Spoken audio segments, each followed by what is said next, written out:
Salut, salut. Shalom à toi, frères et sœurs, toi qui m'écoutes, je ne sais pas où tu te trouves en ce moment. Peu importe l'endroit où tu es, que tu sois à la maison, que tu sois au bureau, que tu sois euh, au marché, peu importe l'endroit où tu te trouves, j'aimerais dire tout simplement que l'Éternel Dieu te bénisse et que sa grâce soit sur ta vie. Voilà, donc nous rendons gloire au Seigneur qui nous a permis d'être encore là pour accomplir son œuvre, ou du moins pour accomplir ce pourquoi nous avons été mandatés sur la terre dans cette génération.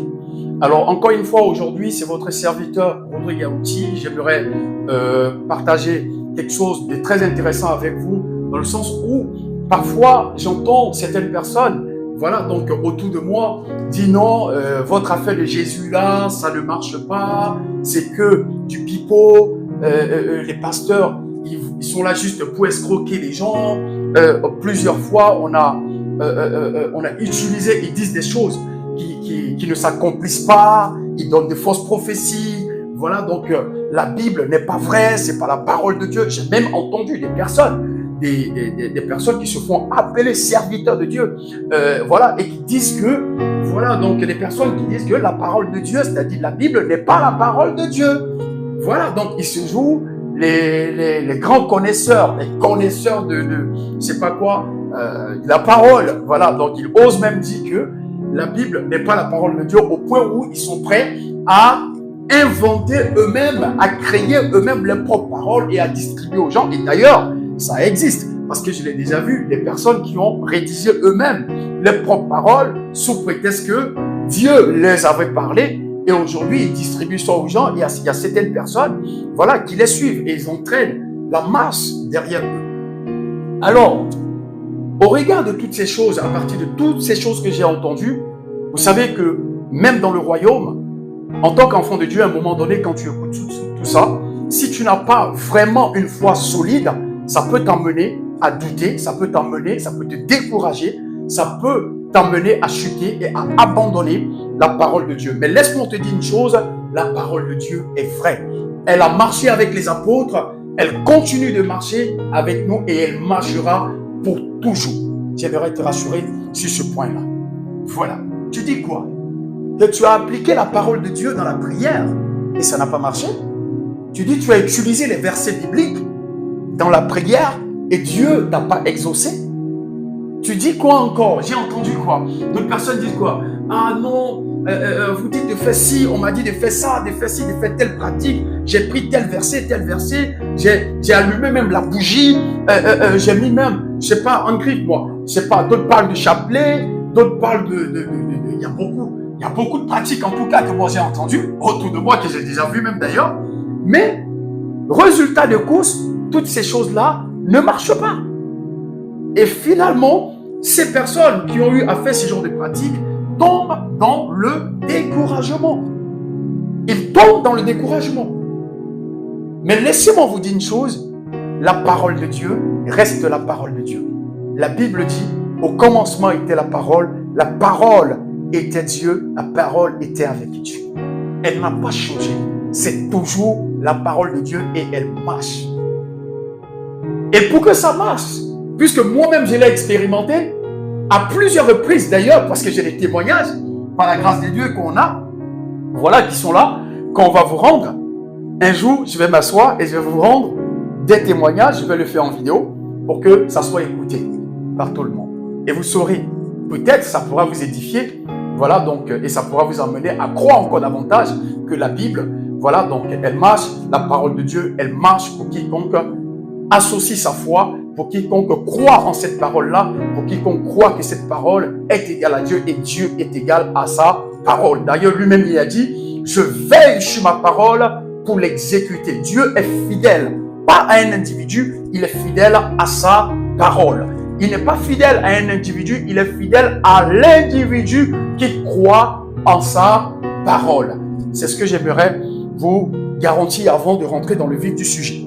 Alors, je vais te donner deux secrets aujourd'hui, deux choses aujourd'hui, et tu comprendras pourquoi est-ce que parfois, quand tu prends la parole de Dieu et que tu cites même les versets, ça ne marche pas.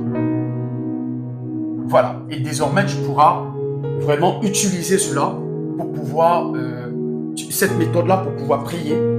Voilà, donc quand tu es seul dans la chambre ou dans ta maison, chez toi à la maison, tu pourras prier, peu importe l'endroit où tu es, tu pourras prier en ayant cette attitude-là et tu verras que ça marche. Alors, la Bible nous dit ici, nous prenons directement 2 Corinthiens, chapitre 4, à partir du verset 13 que je lis. Alors, la Bible nous dit, et comme nous avons le même esprit de foi qui est exprimé dans cette parole de l'Écriture, j'ai cru, c'est pourquoi j'ai parlé. Nous aussi, nous croyons, c'est pourquoi nous avons parlé. Amen. Voilà, la Bible nous dit, il y a quelque chose qui attire mon attention ici. Généralement, en tout cas, beaucoup de personnes ne font pas attention à ça. Et moi-même, par le passé, j'ai lu la Bible, mais je n'avais pas fait attention à ça. Jusqu'au jour où je découvre et que le Seigneur m'inspire vraiment pour que je puisse écrire vraiment, pour que je puisse écrire sur ce message-là. Donc, pour que je puisse vraiment comprendre réellement le fond, la pertinence de ce message, de ce passage biblique. La Bible dit, comme nous avons le même esprit de foi qui est exprimé dans cette parole de l'Écriture. Qu'est-ce que ça veut dire? Avoir le même esprit de foi. Avoir le même esprit de foi. Avoir le même esprit de foi. Ça, c'est très pertinent. Écoute-moi très bien. Première remarque.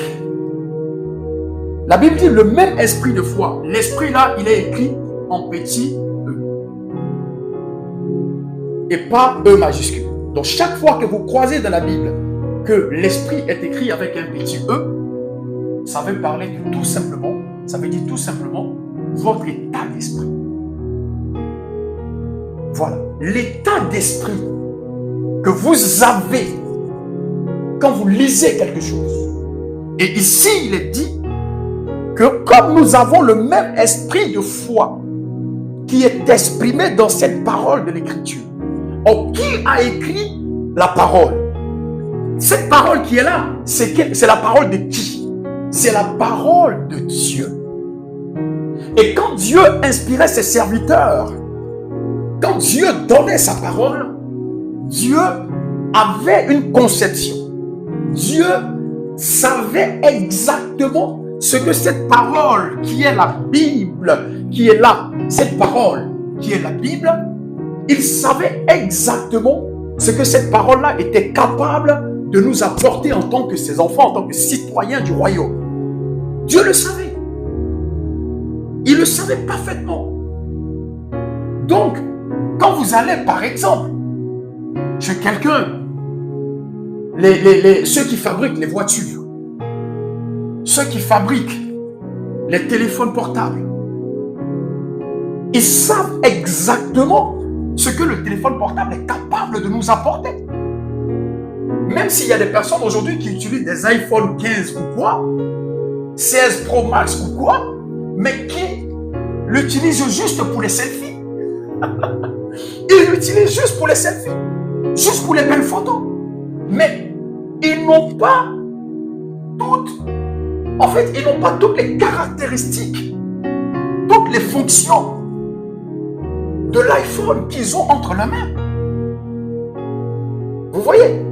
Et aujourd'hui, quand quelqu'un, les grandes sociétés qui fabriquent les voitures, quand ils fabriquent une voiture, ils savent exactement ce que cette voiture-là est capable de leur apporter. Voilà, c'est que la capacité, la performance de cette voiture-là, ils savent, ils connaissent ceux qui l'ont fabriquée. Mais ça peut arriver que tu puisses acheter cette voiture et que tu ne saches pas exactement ce qu'elle est capable de faire. Tu peux acheter cette voiture et ne pas savoir qu'elle est capable de rouler même quand il y a la boue. Tu peux acheter la voiture mais ne pas être capable de savoir que cette voiture-là, elle peut affronter le désert. Oui. Alors qu'elle a été conçue pour ça. Donc tu peux acheter un téléphone mais ne pas savoir exactement ce que ce téléphone est capable de t'apporter. Alors la Bible nous dit ici que nous avons le même esprit de foi. Ça, c'est Paul qui s'exprime. Donc, Paul dit que l'idée que Dieu a eue en donnant sa parole, l'état d'esprit, ce que Dieu comprend dans sa tête, parce que n'oubliez surtout pas que Dieu, c'est un Dieu riche, hein? Dieu n'est pas pauvre. Donc la mentalité de riche qu'il a, donc il écrit la parole, il donne la parole en ayant, avec une mentalité de riche. Il ne parlait pas en tant qu'un pauvre. Il n'avait pas le langage d'un pauvre. Il avait le langage de la richesse. Parce que lui-même est la richesse. Et donc Paul nous dit que lui aussi, il a le même esprit de foi qui est exprimé dans l'écriture. Donc il y a un esprit de foi que le propriétaire de cette écriture-là avait placé derrière chaque lettre, derrière chaque verset que vous voyez.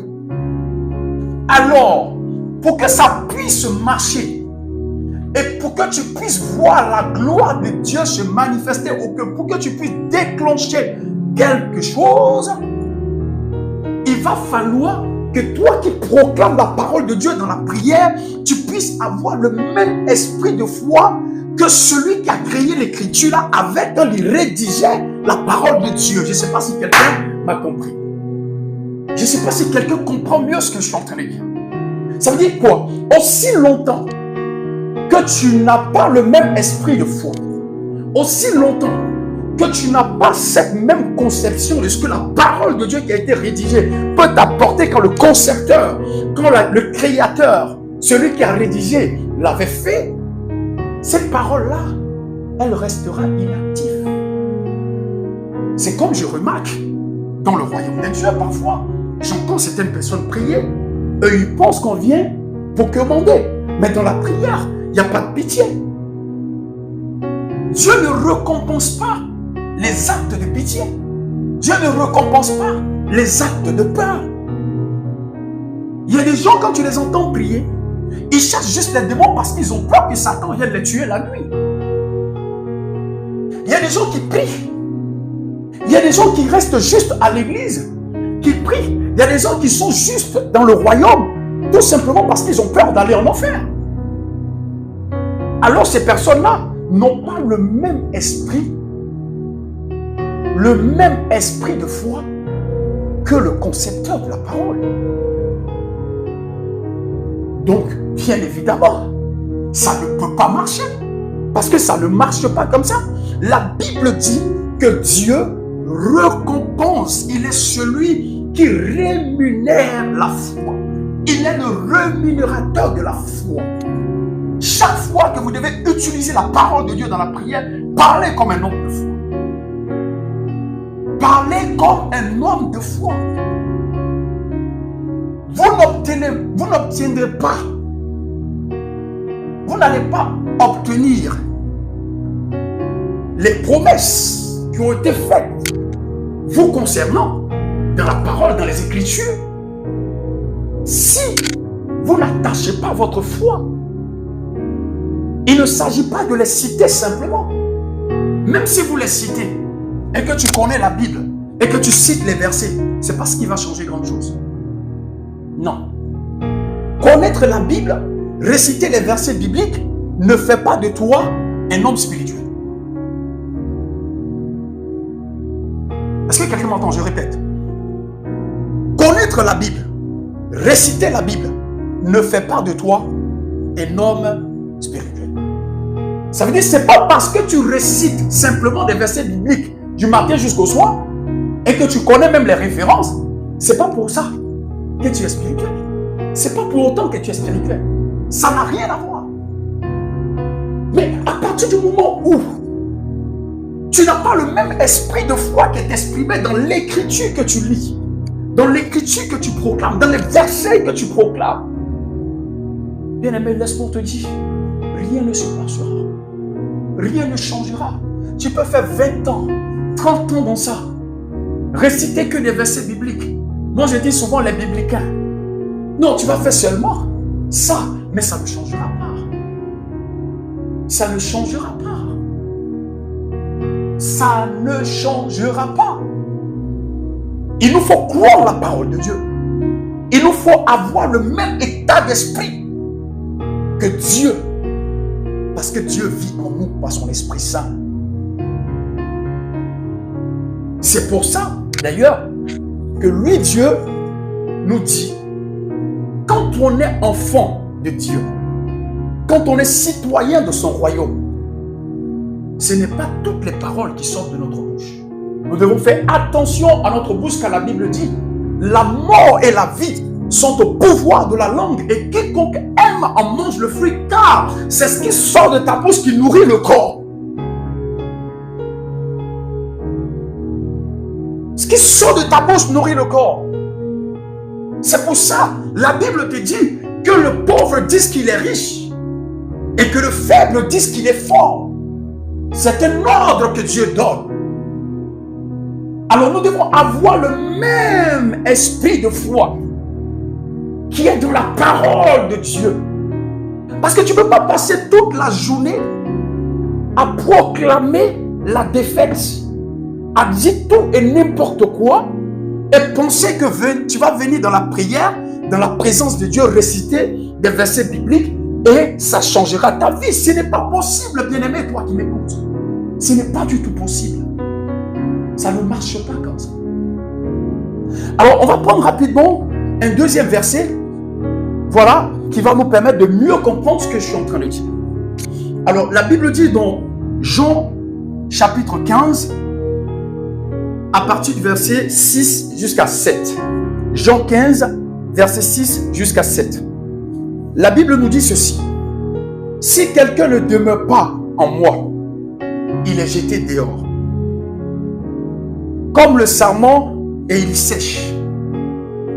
Puis, on ramasse les sarments, on les jette au feu et ils brûlent. Si, verset 7, écoutez très bien ce que la Bible dit. Si vous demeurez en moi et que mes paroles demeurent en vous, demandez ce que vous voudrez, bien sûr, si, parce que demander, tu ne peux pas demander à Dieu, je m'en vais braquer une banque et il va te dire vas-y, non, c'est pas possible. Tu dois demander des choses qui font partie des promesses te concernant. Voilà, donc je vais t'expliquer ça. Je vais bien nuancer ça tout à l'heure. Alors, si vous demeurez en moi et que mes paroles demeurent en vous, demandez ce que vous voudrez et cela vous sera accordé. Demandez ce que vous voudrez et cela vous sera accordé. Cela vous sera accordé. Tout simple. Alors, qu'est-ce que ça veut dire? Je vais expliquer ce passage-là pour que ça soit bien clair dans l'esprit de tout le monde, dans l'esprit de vous tous qui m'écoutez. Alors, ici, le mot demander, là, veut dire quoi? Le mot demander veut dire, en grec, aiteo. Aiteo, c'est-à-dire A-I-T-E-O. Qui veut dire quoi en français? Qui veut dire réclamer. C'est vrai, ça veut dire demander, mais ça va plus loin, ça veut dire réclamer. Exiger. Là, celui qui est dans la religion ne va pas aimer ça. Hein. Il ne va pas aimer ce mot-là. Il dit, mais on commence à se poser la question, mais comment il peut nous dire on peut exiger des choses de Dieu? Laisse-moi t'expliquer, reste calme. Parce que j'ai découvert ça aussi. Et j'ai compris que la religion conduit dans le chaos et dans la défaite. Si tu te retrouves dans la religion et que tu es juste un religieux, tu fais des efforts pour atteindre Dieu, pour que Dieu agisse dans ta vie, laisse-moi te dire, ce n'est pas ça Jésus. Car ceux qui ont créé plus de problèmes, les premiers ennemis de Jésus, c'était des religions. C'était des gens qui appartenaient déjà à une religion. Je ne parle pas de religion ici. Je parle du Seigneur Jésus-Christ, le Sauveur et Seigneur de l'humanité. Je parle de celui qui donne la vie. Je parle de celui qui te fait passer des ténèbres à la lumière. Celui qui peut te prendre de zéro et faire de toi un héros. Je parle de celui qui peut te prendre pendant que tu es dernier de ta génération et te mettre à la tête. Celui qui peut te hisser au sommet et te faire rester au sommet. Car la première place, elle t'appartient. C'est de lui que je parle. Et celui-là, il s'appelle Jésus-Christ de Nazareth. Durant son passage, selon la Bible, il a guéri des malades. Il a ressuscité des morts. Il a chassé des démons. La nature obéissait. Ça veut dire quand il se lève, il parle à l'eau, l'eau s'arrête. Il a marché sur l'eau. Il parle au vent. Le vent fait stop. C'est de lui que je parle. Le sauveur de l'humanité. Le sauveur de l'humanité. L'ultime sauveur. Alléluia. Et donc, revenons à notre texte pour finir. Alors, on parlait du mot demander. Donc, demander qui est aiteo en grec, qui veut dire, c'est vrai, demander, réclamer, exiger. Alors, qu'est-ce qui est dit ici? Il dit, si vous demeurez dans ma parole, et que mes paroles demeurent en vous. En d'autres termes, si vous gardez non seulement, vous connaissez non seulement vos droits, parce que la parole, c'est une constitution. La parole, c'est la constitution du royaume divin. La parole, c'est la constitution du royaume céleste. Voilà, du royaume de Dieu. Donc, si vous connaissez les promesses qui sont dites dans la constitution vous concernant, et que vous gardez ces paroles-là, et que vous croyez en ces paroles, vous avez le même esprit de foi qui est exprimé dans cette parole, et que vous marchez avec, et que ces paroles-là, en vous regardant, on voit en vous cette parole. Il dit, si c'est le cas, vous avez le droit de réclamer, d'exiger que les promesses qui vous ont été faites dans la constitution du royaume, vu que vous êtes citoyen du royaume, alors ces promesses-là, vous avez le droit d'exiger, vous avez le droit de réclamer que ces promesses s'accomplissent et que cela se réalise dans votre vie. Quelqu'un m'a compris? Est-ce que quelqu'un vient de comprendre réellement ce que j'ai dit? Je le répète, pour ceux qui n'ont pas fait attention. Je dis ceci. Dieu est en train de nous dire dans cette parole-là que si réellement tu as cherché à lire la Bible, tu as cherché à comprendre quelle est la pensée de Dieu derrière la lettre que tu as lue qui est appelée le Logos, et derrière tu as eu le Rhéma, derrière tu as eu la lumière, parce qu'en réalité ce n'est pas la vérité qui te rendra libre, c'est la connaissance de la vérité qui te rendra libre. Mais la Bible est toujours la vérité. Il y a des personnes qui dorment même avec la Bible. Il y a des personnes qui se réveillent avec la Bible. Il y a des personnes qui ont la Bible dans le salon. Il y a des personnes qui ont la Bible dans les meubles. Il y a des personnes qui ont la Bible partout. Mais aussi longtemps que tu ne connais pas la vérité qui est cachée derrière la Bible que tu as, ça ne change rien dans ta vie. Ça ne change rien. Ça ne change rien. Donc Dieu est en train de nous dire ceci. Alors, si vous connaissez cette promesse que je vous ai faite, et vous gardez cette promesse que je vous ai faite, vous marchez avec, et quand vous voyez, moi aussi je vois ces paroles-là en vous, il dit, en ce moment-là, vous avez le plein droit de réclamer, d'exiger que les promesses se trouvant dans cette écriture-là, dans cette parole-là, dans cette constitution de mon royaume, puissent se manifester, puissent se matérialiser dans votre vie. Vous avez compris maintenant? C'est comme quelqu'un qui part à la justice. Il se paye un avocat. Mais quand il part à la justice avec cet avocat-là, il ne va pas pour aller commander. Il ne va pas pour aller mendier. Il va juste à la justice. À la justice pour faire quoi? Il va pour que le droit soit dit. Pour que la Constitution, ce que lui, il mérite dans la Constitution, ce que lui revient de droit dans la Constitution, pour que cela soit dit et que pour qu'il rentre dans ses droits. Il ne va pas pour mentir, il va pour réclamer, il va pour exiger que son droit soit rétabli, qu'il soit rétabli dans ses droits. Voilà pourquoi je te paye un avocat. Voilà pourquoi c'est très important de connaître la Constitution. Et surtout, la Constitution du royaume de Dieu. La parole de Dieu. Donc, tu ne vas pas aller exiger que Dieu crée de nouvelles choses.